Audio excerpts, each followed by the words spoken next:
Good afternoon. This is Sunday, June the 20th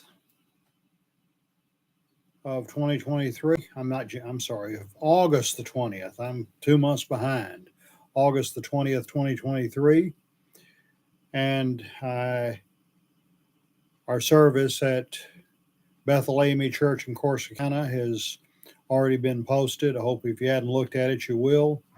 And I request prayer for my wife, Deborah, who, as we speak, is recovering from knee surgery. This is her second surgery. She got through the first one well. By the grace of God, she's going to get through this one. We thank God for that. I want to talk this afternoon about a topic I find very interesting, something I've had a passion for all my adult life. It has to do with fraternalism and inclusiveness, the integration of different organizations. I'm going to talk about the so-called animal lodges. I've never been a member of any of them, by the way, though I've had some contact with them.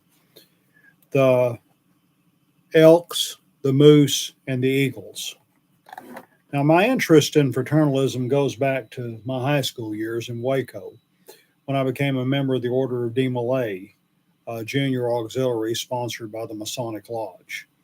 And of course, after I reached the age of 21, partly as a result of my experience in Malay, I chose to petition for membership in Masonry. I have a whole slew of videos related to Masonic topics, if you care to look at them sometime. It's been a major interest and passion throughout my life. But one of the things that bothered me from the word go was when at the time, segregation was so much found in the lodges as it was in so many aspects of American life.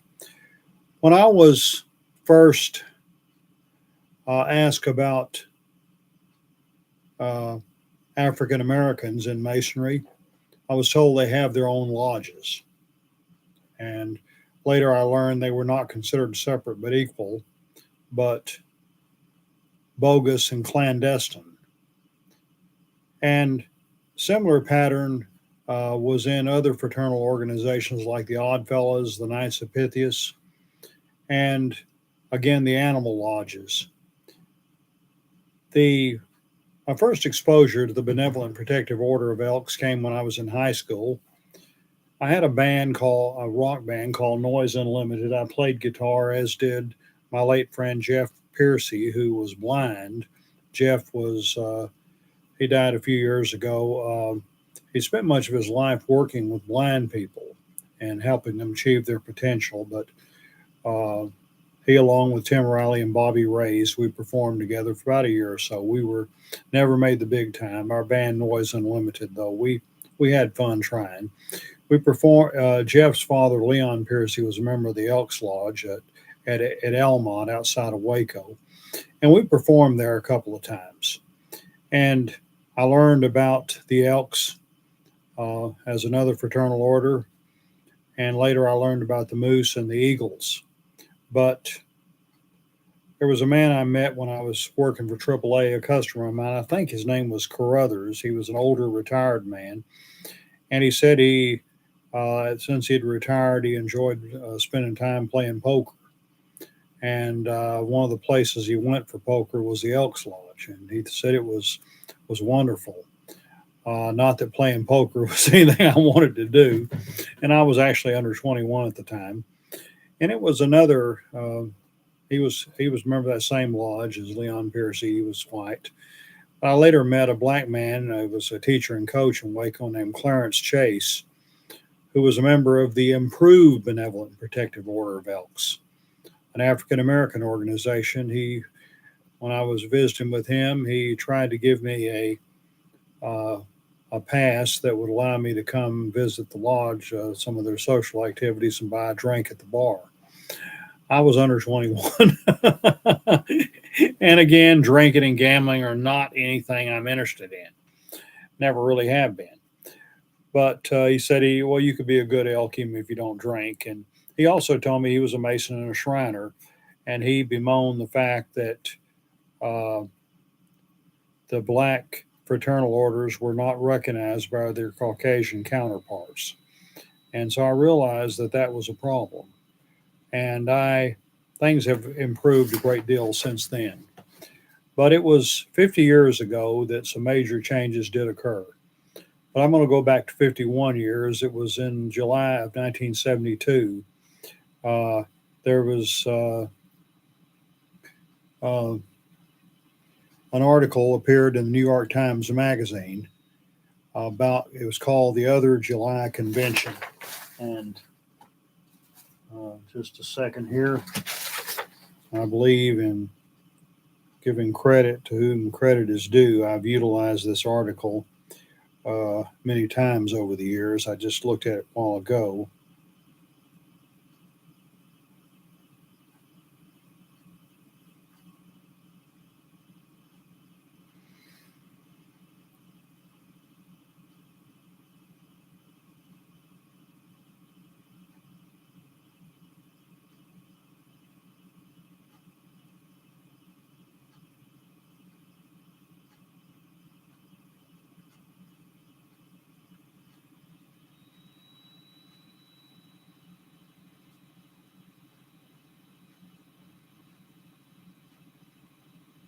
Thomas Meehan, Meehan,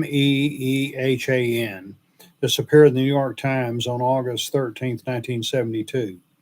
He calls it the Other July Convention because that very same week, the Democrats were in Miami, Florida, nominating George McGovern for president. And most of the Elks had little interest in the convention. They were mostly Republicans planning on voting for Richard Nixon. In fact, Meehan only found one Elk, Father McKenzie, a Catholic priest who was working for integration of the Elks, who had planned on voting for McGovern. In fact, he even said that McGovern should count himself lucky he's running for president of the United States and not Grand Exalted Ruler of the Elks. Ironically, though, the Grand Exalted Ruler elected at that convention was Francis M. Smith, a lawyer from South Dakota, McGovern's home state. And the they brought up this about the question of the fraternal orders. They all eventually came around to striking the word white from their membership requirements, but they didn't do so for the most worthy reasons. All over the country, they were losing their liquor licenses because of discrimination. Initially, the Elks, the Benevolent Protective Order of Elks, no person should be accepted as a member of this order unless he be a white male citizen of the United States of sound mind and body, of good character, not under the age of 21, and a believer in God. And it was in 1972, the Elks expelled the head of the Ridgewood Lodge, whose name was Richard J. Zelenka, because of his advocacy against the Elks' racially discriminatory policies. A resolution to repeal the discriminatory clause was presented it was presented at several national conventions, and it finally passed in 73. But it was the way some of this started. Meehan talked about he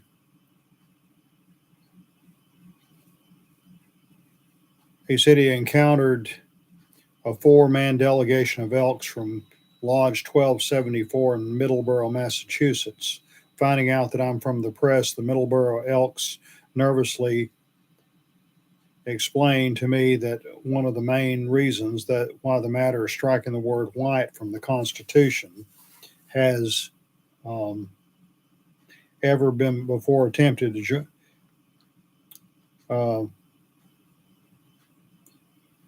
been so urgent this year is that a black actually applied for membership last December. They've been forced to turn him down because of the constitutional rule.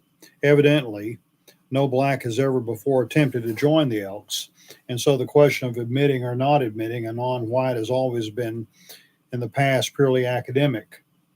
Perhaps this is because there is an all black organization known as the Improved Benevolent Protective Order of Elks, which was founded by a group of Philadelphia blacks some 70 years ago. This is in 72, and he wrote this. And Arthur Riggs was a Pullman porter who found an Elks ritual on a train, and he started a lodge for blacks and at that time. But the IBPOE has absolutely no connection with the BPOE. Indeed, the two organizations have never been on speaking terms. They are today. Or perhaps no black has ever tried to be an elk because, as a black friend put it before I'd left for Atlantic City, no self respecting black would want to be an elk. In any event, in Middleborough, William F. Ezel, a parcel post delivery truck driver and the scoutmaster of a troop of Boy Scouts sponsored by the Elks themselves, so they had a black scoutmaster, filed complaints against Lodge 1274 with the Federal District Court in Boston. And at this time, it was still pending. And the said that Ezel caused Lodge 1274 a good deal of public embarrassment, since an applicant can be turned down by any lodge by a blackball vote of only 3 members. Ezel's chances of ever becoming an elk, no matter how the Constitution may be amended, are about equal to mine after this article appears. Well, the next year they met in Chicago, and Grand Exalted Ruler Francis M. Smith gave a speech calling for them to change their policies, and they did. They do have black members today. I don't know how much. And it was also in 73 that the Loyal Order of Moose made a similar change. And the membership requirements, one had to be a member of the Caucasian or white race,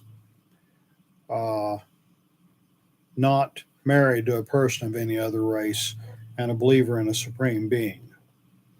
And they had a number of charges, like in Olympia, Washington, the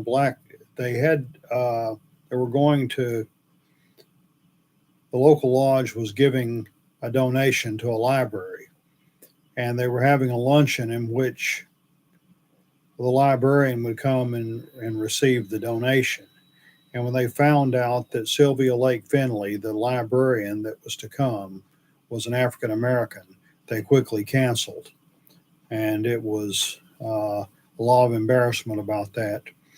Meanwhile, in Pennsylvania, K. Leroy Irvis, an African American member of the Pennsylvania House of Representatives, who eventually became House Speaker, was invited to visit a lodge in Harrisburg as a member of the guest. And they said it was a Sunday night after work, and they had a real United Nations group. There was a Jew, an Italian, an Irishman, and Irvis. They were invited by a lodge member as guests, and initially the man in charge said they didn't serve meals. The Moose member knew better. Well, we're out of food. No, you're not. And they finally realized, because of K. Leroy Irvis's race, they were not willing to serve him. And Irvis sued the Pennsylvania Liquor Control Board in federal court, arguing the issuance of a liquor license to an organization with racially discriminatory policies constituted an illegal state action. A Pennsylvania court ruled in Irvis' favor. The case ultimately appealed to the U.S. Supreme Court, that ruled that Irvis lacked standing to sue based on membership. The state was not involved in discriminatory guest practices to qualify as a state action prohibited by the 14th Amendment. And so they won the case, but all the negative publicity got them to change their policies a year later. I remember I read that case many years ago, and one of the dissenting justices stated that the quota for liquor licenses in Harrisburg, Pennsylvania was complete. They couldn't issue any more. And so a person who wanted to start a non-discriminatory private club would not be able to do so. And it was about the same time, I'm not sure if it's the same year or not, but it was in the same decade, the 70s. The Fraternal Order of Eagles made a similar change. One at one time had to be 21 years of age, possessing of good character, not be a communist, and be a Caucasian. By the late 70s, the all white provision had officially been rescinded, but because the order used the blackball to admit new members, it was difficult for minorities to gain membership. That's true in a lot of organizations. And uh, Father James Groppe, who was a Catholic priest involved in the open housing movement in Milwaukee, was fighting for civil rights. And um, Father Groppe pointed out that at the time, a lot of the local judges were members of the Fraternal Order of Eagles, which at the time had a racially discriminatory policy. And were able to cite Joe Louis, the boxer, as a black member of the Fraternal Order of Eagles. The various organizations, like I say, they changed their policies. And I do know that I've talked with the leaders of all three groups, and they said these problems are problems of the past. Thank God for that. But they also said that I know one black football player who died a year or two ago by the name of Gail Sayers was a member of the Loyal Order of Moose. At the same time, I've lived to see a lot of changes in the Masonic Order, and the vast majority of traditionally all white, now mixed Grand Lodges now recognize the predominantly black Prince Hall Grand Lodges. There's still a handful of states in the South where we're dealing with that. I thank God that my home state of Texas is on board. And any organization that teaches the fatherhood of God and brotherhood of man and has a color line, there's something wrong. But it was 50 years ago in 1973 that, and by the way, I remember I was in Pulaski, Virginia, selling books door to door during the summer. I'm hoping to get up there again before this year's out, God willing. But I was sitting in an African American home with some customers, and I was waiting to see somebody, and there was a copy of Jet magazine lying on the coffee table. I picked it up, and there was an interview with Hobson R. Reynolds, who at the time was the Grand Exalted Ruler of the Improved Benevolent Protective Order of Elks. And he had gotten word about the White Elks changing their policy, and at the time it said it had to be approved by the majority of the local lodges, and he saw a trick in that effort. But from what I understand, the two organizations are on good terms now, and many of the conflicts of the past are best left in the past. But I thank God for these step forwards in integration in the various fraternal orders. I'm glad I lived to see it. Hope everybody has a wonderful day. Thank you.